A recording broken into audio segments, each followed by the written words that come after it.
நாள் 45, சங்கீதம் 51, 2 மற்றும் 7 வசனங்கள். என் அக்கிரமம் நீங்க என்னை முற்றிலும் கழுவி, என் பாவம் மாற என்னை சுத்திகரியும். நீர் என்னை ஈசோப்பினால் சுத்திகரியும், அப்பொழுது நான் சுத்தமாவேன். என்னை கழுவி அருளும், அப்பொழுது நான் உறைந்த மலையிலும் வெண்மையாவேன். ஆமேன்.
கிறிஸ்துவுக்குள் அருமையானவர்களே, இந்த புனித வெள்ளி திருநாளிலும் நம்முடைய சிந்தனைக்கு நம்மை கழுவின கர்த்தர்.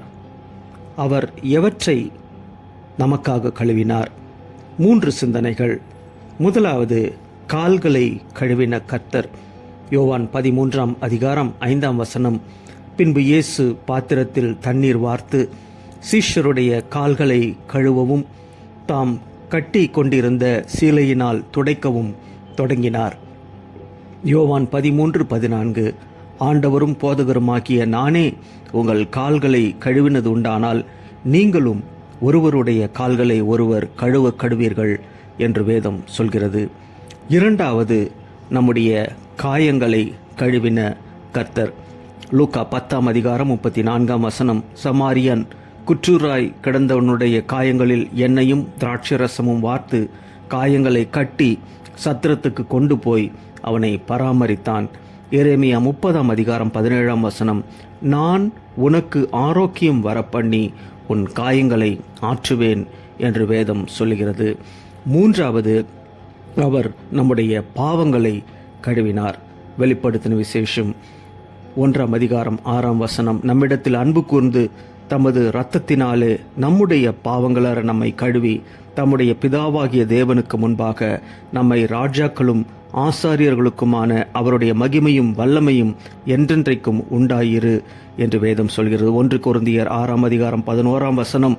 கர்த்தராகிய இயேசுவின் நாமத்தினாலும் நமது தேவனுடைய ஆவியினாலும் கழுவப்பட்டீர்கள், பரிசுத்தமாக்கப்பட்டீர்கள் என்று நாம் பார்க்கின்றோம். எனவே இந்த அருமையான நாளிலும் அவர் நமக்காக தன்னுடைய ஜீவனை தந்தது மாத்திரமல்லாமல் நம்முடைய கால்களை, நம்முடைய காயங்களை, நம்முடைய பாவங்களை முழுமையாய் கழுவி நம்மை பரிசுத்தப்படுத்தியிருக்கின்றார்.